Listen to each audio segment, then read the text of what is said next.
Վերջին հարցը թույլ տվեք չմեկնաբանեմ, որովհետև դա այլ դաշտարակ մեր իրավասությունից դուրս է, այսինքն բանակի հետ կապված հարցը չեմ կարծում հարկ վճարելու հետ ուղիղ առնչություն ունի։ Տեսեք։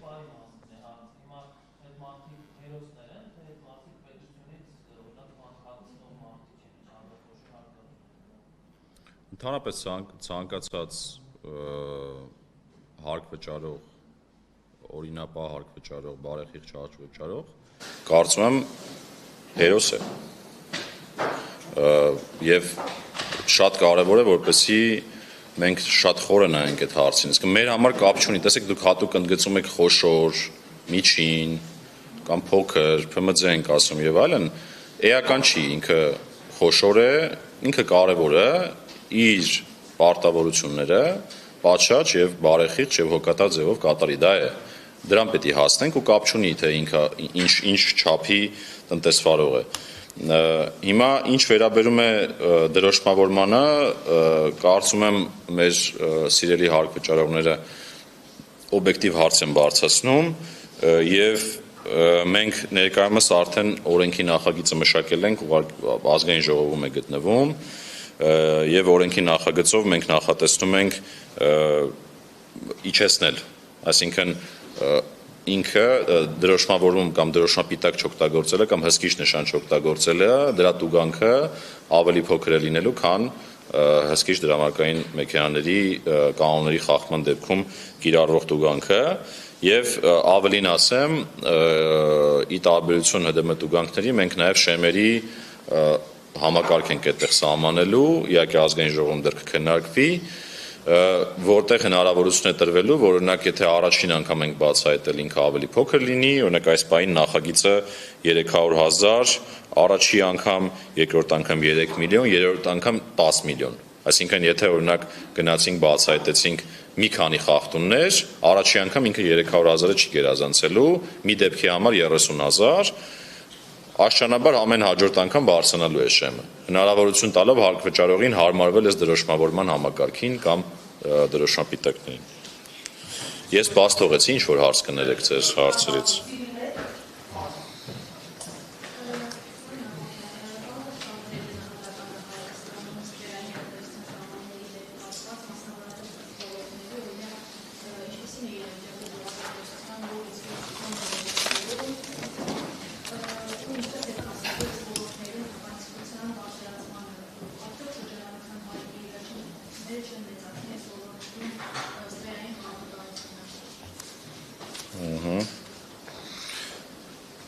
Շատ լավ, շնորհակալություն հարցի համար, նախ ստվերային տնտեսության ծավալներից փորձենք խոսել, տարբեր գնահատումներ կան, օրինակ վիճակագրական կոմիտեն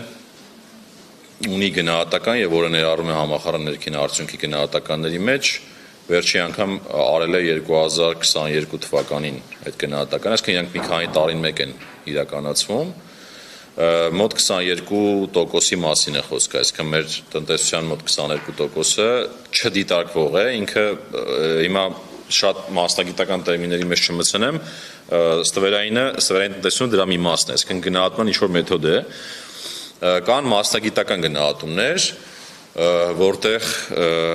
ես անցած ասուլիսի ժամանակ էլ խոսեցի, որ ստվերային տնտեսությունը տարբեր չափեր ունի,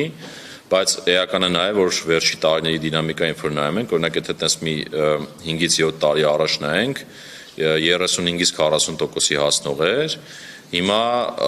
տարբեր մասնագիտական գնահատականներ հուշում են, որ 20%-ի շրջանակներում է ավելի շատ, որը մոտ է այն թվին, ինչ որ ես նշեցի այդ վիճակագրական կոմիտեի, այս ամբողջ որպես պատկեր, հիմա բայց պետական եկամուտների կոմիտեի տեսանկյունից կարևորը ոչ թե այդ գնահատականն է, այլ արդեն հարկային ճեղք ասվածը վարչարարության, ինչ է դա, եթե օրենսդրությունը վերցնում ենք տրված, օրենսդրության տրված լինելու պայմաններում ինչքան հարկ կարող ենք հավաքել, բայց իրականում ինչքան ենք հավաքել, եւ այս տեսանկյունից եւ մեր եւ ֆինանսների նախարարության գնահատականները էլի հուշում են, որ ժամանակի ընթացքում բարելավումներ կան, Այս պայդրությամբ տենց 2-ից 3% միջակայքում, ինչը եթե թվերի վերածեմ 200-ից 300 միլիարդ դրամ միջակայքում ստվեր կա Հայաստանի Հանրապետությունում, ստվեր արդեն ստվերային եկամուտներ, եթե sense փորձենք մեկնաբանել, եթե հետ գնամ օրինակ մի քանի տարի առաջ, այդ թվերը կրկնակի ավելի մեծ էին, եթե ոչ